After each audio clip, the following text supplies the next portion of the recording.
Assalamualaikum warahmatullahi wabarakatuh. Sahabat semua, bertemu lagi di channel Pak Ali Sanggau. Channelnya para pecinta sejarah. Semoga sahabat semua dalam keadaan sehat walafiat, amin. Sebelum lanjut menonton video ini, alangkah baiknya bila sahabat semua subscribe dan like video ini. Pada video kali ini akan mengisahkan tentang wilayah kekuasaan Kerajaan Majapahit. Kerajaan Majapahit adalah kerajaan bercorak Hindu-Buddha di Nusantara yang berdiri antara 1293 hingga 1500 Masehi. Kerajaan yang berpusat di Mojokerto, Jawa Timur, ini didirikan oleh Raden Wijaya, menantu Raja Kertanegara dari Kerajaan Singasari. Kerajaan Majapahit mencapai puncak kejayaannya pada masa pemerintahan Hayam Wuruk, yang berkuasa dari 1350 hingga 1389 Masehi. Di bawah kekuasaan Hayam Wuruk, seluruh kepulauan Indonesia mengibarkan panji-panji Majapahit dan hubungan persahabatan dengan negara-negara tetangga berlangsung baik. Kekuasaannya terbentang dari Jawa, Sumatera, Semenanjung Malaya, Kalimantan, hingga Indonesia Timur. Bahkan Majapahit adalah kerajaan Hindu-Buddha terakhir yang dianggap sebagai salah satu negara terbesar dalam sejarah Indonesia karena wilayah kekuasaannya meliputi hampir seluruh Nusantara. Puncak keemasan kerajaan Majapahit ini tidak lepas dari peran Mahapati Gajah Mada. Sumpah Gajah Mada untuk menaklukkan wilayah Nusantara pada awal berdirinya kerajaan Majapahit, sering terjadi pemberontakan di istana karena ketidakpuasan para pengikut Raden Wijaya. Pemberontakan tersebut akhirnya dapat diatasi oleh Gajah Mada, yang saat itu masih menjabat sebagai anggota pasukan pengawal raja. Atas jasa-jasanya, Gajah Mada kemudian diangkat sebagai patih pada masa pemerintahan Raja Jayanegara tahun 1309 sampai tahun 1328 Masehi. Setelah Jayanegara wafat, tahta kerajaan jatuh ke tangan Tribhuwana Wijaya Tunggadewi. Saat Tribhuwana Wijaya Tunggadewi berkuasa, Gajah Mada berhasil memadamkan pemberontakan Sadeng dan Keta. Oleh karena itu, Gajah Mada diangkat menjadi Mahapati.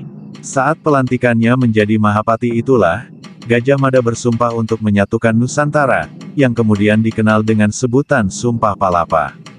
Wilayah kekuasaan Kerajaan Majapahit ketika Gajah Mada mengucapkan sumpahnya, banyak yang meremehkan dan menertawakan cita-citanya untuk menyatukan Nusantara.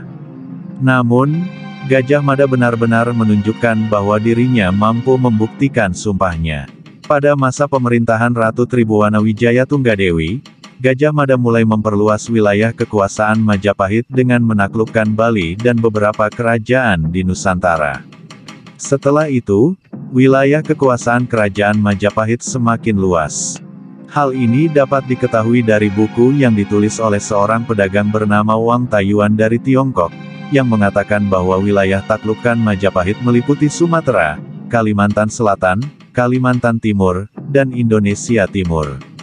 Setelah Tribhuwana Wijaya Tunggadewi mengundurkan diri, tahta kerajaan Majapahit dilanjutkan oleh Hayam Wuruk dengan Gajah Mada tetap menjadi mahapatihnya. Di bawah kepemimpinan Raja Hayam Wuruk, penaklukan daerah-daerah yang belum mengakui kedaulatan Majapahit terus berlangsung.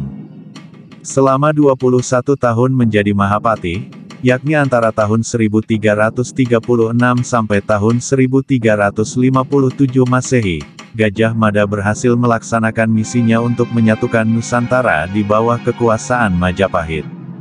Lebih dari 30 wilayah berhasil dikuasai, di antaranya Bedahulu, Bali, Lombok, Palembang, Suwarnabumi, Sriwijaya Tamiang, Samudera Pasai, Pulau Bintan, Tumasik, Singapura, Semenanjung Malaya, Kapuas, Katingan, Sampit, Kota Lingga, Tanjung Lingga, Kota Waringin, Sambas, Lawai, Kandangan, Landak, Samadang, Tirem, Sedu, Brunei, Kalka, Saluduk, Solok, Pasir, Barito, Sawaku, Tabalong, Tanjung Kutai, dan Malinau. Seluruh wilayah yang luas tersebut diayomi dengan semboyan, Bhinneka Tunggal Ika, Tanhana Dharma Mangerwa, dan Mitreka Satata, yang artinya, meskipun berbeda-beda, tetapi tetap satu, sebab tidak ada dharma kewajiban yang berbeda. Ketika Prabu Hayam Wuruk memerintah, wilayah kerajaan Majapahit pun semakin luas, yakni hingga mencapai Gurun, Sukun, Taliwung, Sapi Gunung Api, Seram, Hutan Kadali, Sasak, Batayan, Luwuk, Makassar, Buton, Kunir, Galian, Salayar, Sumba, Muar, Saparua, Solor, Bima, Wandan, Banda Ambon, Wanin, Seran, Timor, dan Dompo. Terima kasih sudah menonton video ini. Semoga video ini bermanfaat dan menambah wawasan sahabat semua. Dukung terus channel ini dengan cara subscribe dan like video ini. Sampai jumpa di video selanjutnya. Assalamualaikum warahmatullahi wabarakatuh.